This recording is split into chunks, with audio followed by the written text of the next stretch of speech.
Welcome to the complete animation of Jenna from Balto. So, I have a long history with this movie. I think I first saw it when it was running on TV once. I think it was on the Disney Channel. Why would a movie made by Universal, well, why would a Universal movie be running on Disney Channel? No idea. But yeah, so I was really little and this movie really grabbed my attention, and then later we found it at the library, so we rented that VHS, and holy cow, I rewatched that so many times. I think that almost everybody, when they're a kid, has that movie that just resonates with them so much, and they just can't help but watch it and rewatch it a bazillion times. This was that movie for me when I was 7 or yeah, but 7, 8, or 9, around that age. And I rewatched and watched this movie so many times. And when I got my own copy of it for my birthday one year, a brand spanking new DVD of this movie, I I was over the moon. But my opinion has changed on it over the years. It's this movie was like my thing for so many years, and when I rewatched it a few years back, I was like, this movie isn't quite as good as I remember it. But now, as I'm working through this complete animation, my opinion has flipped again. It's yeah, I think that the story isn't quite as good as I thought it was when I was a kid, but I think it's a lot better than I thought it was with my last viewing. And the animation is incredible, and it was a delight to scrub through this movie to make this video. So, one of the things about animation, especially hand-drawn animation, is character designs have to be simplified to the point where it's actually feasible to draw and redraw and draw again. Thousands and thousands of frames of characters. And this movie has a surprisingly ambitious art style with its characters. So all of its main characters are all dogs, and they struck a really fine balance between being simplified enough to make it actually feasible to work with, but also detailed enough to actually show the fur that these characters are covered in. I think that it's a very smart compromise where it's mostly about the outlines. Because if you look at the characters themselves, they don't have, it's a flat sort of a surface for most of it, and then all of the fur detail basically just comes from outlines of their bodies and the different layers of fur. So Jenna here, her fur is red, and throughout the entire red part of it, it's a flat color, which is good for actually animating the dang thing. But the fur details come from the difference between her main coat and underbelly, and then obviously just the outlines of everything. And I think that probably the most impressive thing that they did in this movie, just the absolute most impressive thing that hasn't been done since, is just the sheer amount of snow effects that they pulled off. There are some scenes where there must be 20 layers of particles swirling around in the scene. It's really impressive. And I think probably is unmatched. The only other, hand-drawn animated movie I can think of that tries to do something with snow is Spirit Stallion of the Cimarron, and that sequence didn't last very long. All right, coming up is a bit where I watched this movie so many times, didn't notice this. Look at what happens to Jenna's scarf. Droop. It's like, holy cow! I've seen this movie how many times? I've made this complete animation before, and I didn't notice that. Just a little detail where it's like, wow, they really did that with this character in this movie. Like, ugh. And if you don't really understand what that was supposed to be, then I don't feel at liberty to explain it to you. So, one of the things that really grabbed me about this movie is when I learned that Jim Cummings, the voice of Steel, was also Winnie the Pooh and Tigger.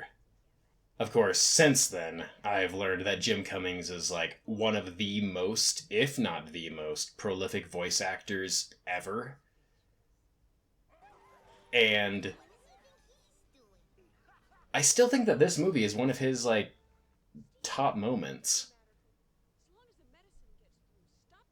I think that Jim Cummings really just nailed the role in this movie. He is such a good voice actor, and the way that he did Steel just worked. And you know, the voice actress who does Jenna, the character in this video, is Bridget Fonda. And turns out that like this was just about the only voice acting role she ever did. And I just looked her up again on IMDb, and it turns out that she's basically done acting. One of these days I should watch another movie that she's in. It'll be a live action movie, so that'll be interesting. But the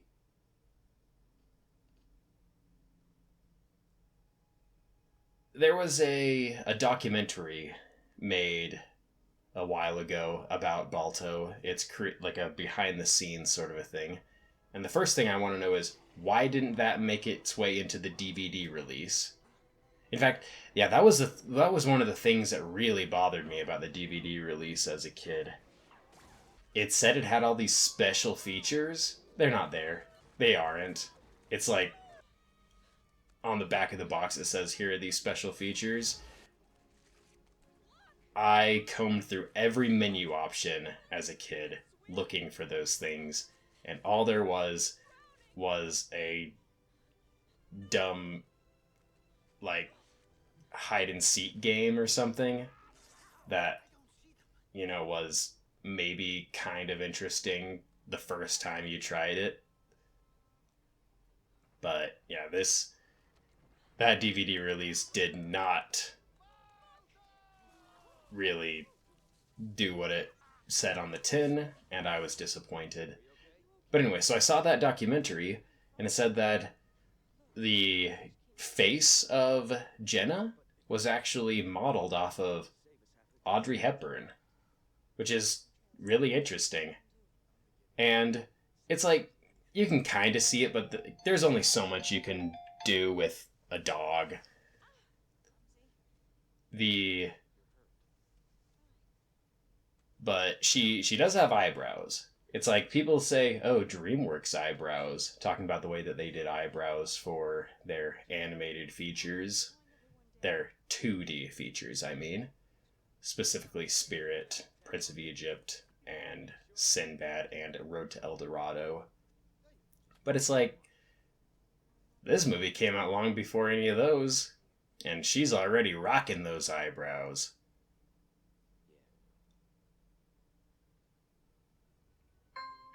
So I think that the biggest accomplishment that Balto did is its snow.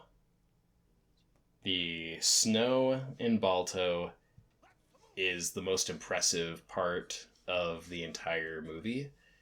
And then second to that is just the amount of fur that they drew.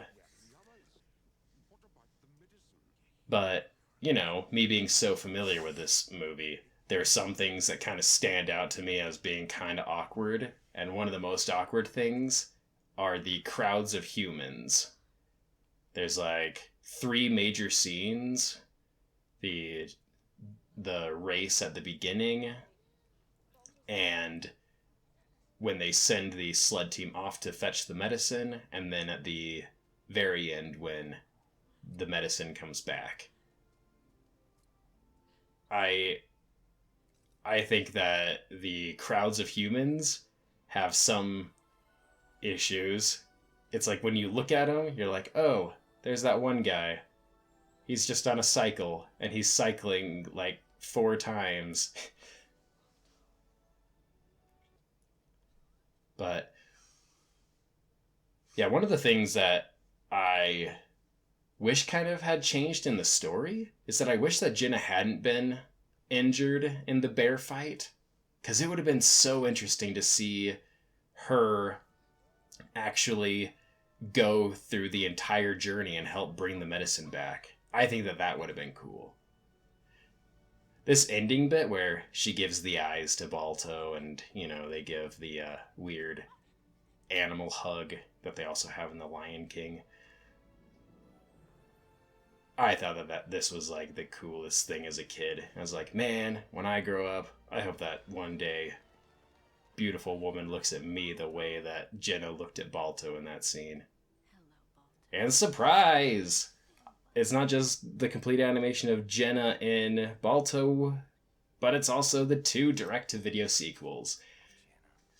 Now, when I was a kid, and I finally got to watch Balto 2, I was like, awesome, more of this. And it the shortcomings and the difference in quality didn't really stand out to me, and I was just happy to have it, and I watched it a lot. But rewatching it now, oh boy, this movie is rough. It's like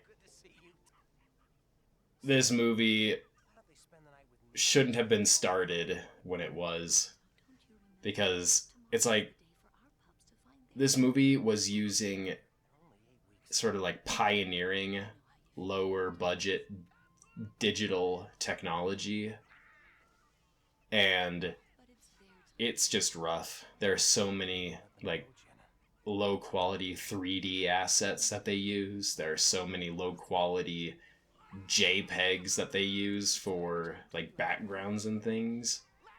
And it's like you can tell that there's a problem when just looking at a movie, you can look at it and it's like, wow, that's a low quality JPEG back there. In my opinion, this movie would have been better if they'd made it 5 years earlier, because then they wouldn't have been able to use undeveloped digital art. They'd have to do it all by hand. I mean, just look at the early Land Before Time sequels. Those were made by the same studio as this, but the earlier ones, they were all hand drawn, like cells and hand painted backgrounds. And those early ones, they have issues here and there with their story, but holy cow, visually, those are actually some pretty impressive bits of work. And Balto 2, it's like first generation using digital techniques to do it all, and it is rough. The animations aren't very smooth, and that's just visually. Visually, this movie was struggling, but in terms of story and characters, oh man, this movie is even rougher there. It's like, I'm glad that I enjoyed this movie as a kid because I don't think I could really stand to. It's like the last time I tried to just sit down and watch this thing, I got about halfway done before I was like, yeah, I can't do this right now. Maybe I can try again sometime. And so yeah, like I wasn't even able to really judge the end of this movie, but I do know that I hate the narrative loops that they jump through to write Jenna out of the story. It's like, how cool would it have been if Jenna was there the entire time, going all the way to the coast to meet the wolf pack over there, was able to actually give Alu a proper send off. But instead, they spend two entire scenes where Jenna's like, oh, I want to go, I want to help. And then they're just like, no, you can't go because of reasons. They never really give a good reason, and it would have I think it would have made the story better if she was there the whole way. Kind of like how I wish that she was able to save the medicine in the first movie.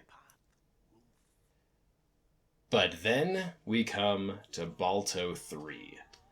Balto 3 is, on an objective level, so much better than Balto 2. The assets are higher quality, the animations are smoother. It's like, without even talking about the story, just the production of Balto 3 is miles ahead of Balto 2. None of them hold a candle to the first one, but that's to be expected. I mean, the first one was made by a premier animation studio that just happened to make two box office duds in a row, and so they couldn't continue. Rip Amblimation and Steven Spielberg's animation studio. I think that Balto was a fine swan song for a studio. But then, Balto 2 comes out, and it's just rough. It's like when people think about bad straight-to-video animated sequels, Balto 2 basically takes the cake in terms of everything, visuals and writing. But Balto 3, it's like, is it possible to remake movies with the same studio? They're just like, yeah, that movie didn't really work out very well. Can we just go back and give it another pass? If the team that made Balto 3 did that to Balto 2, that would be a remake I could get behind. Because Balto 3 is actually competent. Like, visually, it's so much better. And narratively, they tone it down. They're like, all right, so instead of making this weird journey video, and I'm still not sure what the heck that mouse was singing about in the cave in Balto 2. I have no idea. It's like, he says, these things say what we are, but not who we are. I'm still not sure what that means. Now, when I rewatched Balto 3, like, 5 years ago, I was at the beginning of my actually, like, understanding animation and enjoying it as an art form at a deeper level. And the thing that popped out to me were some animation errors. It's like, shadows that don't follow the characters, or shadows of characters that pop in and out of existence and things. And while I still notice those things,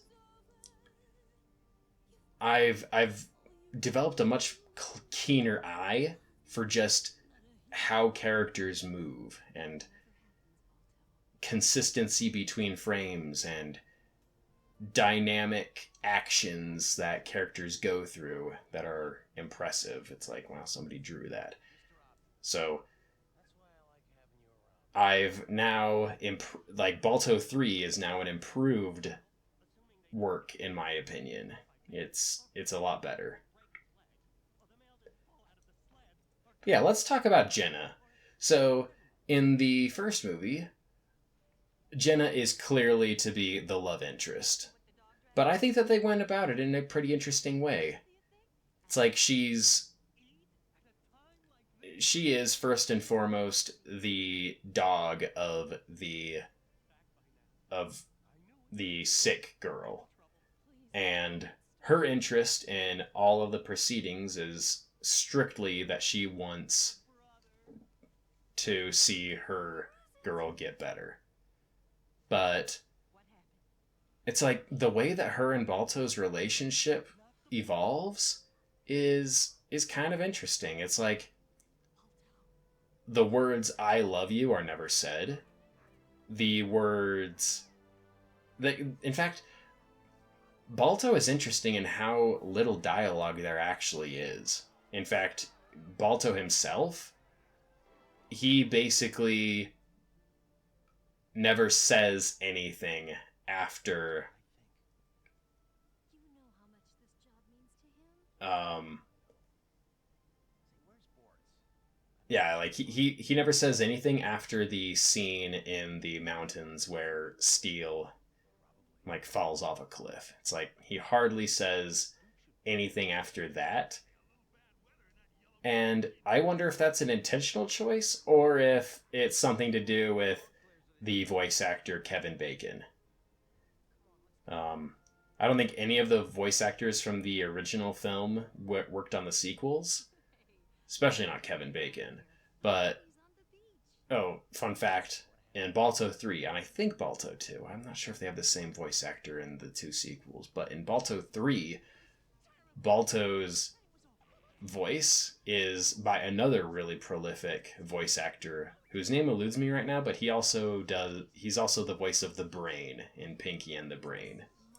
And Jenna's voice actress is actually the same voice actress who did Ariel in The Little Mermaid and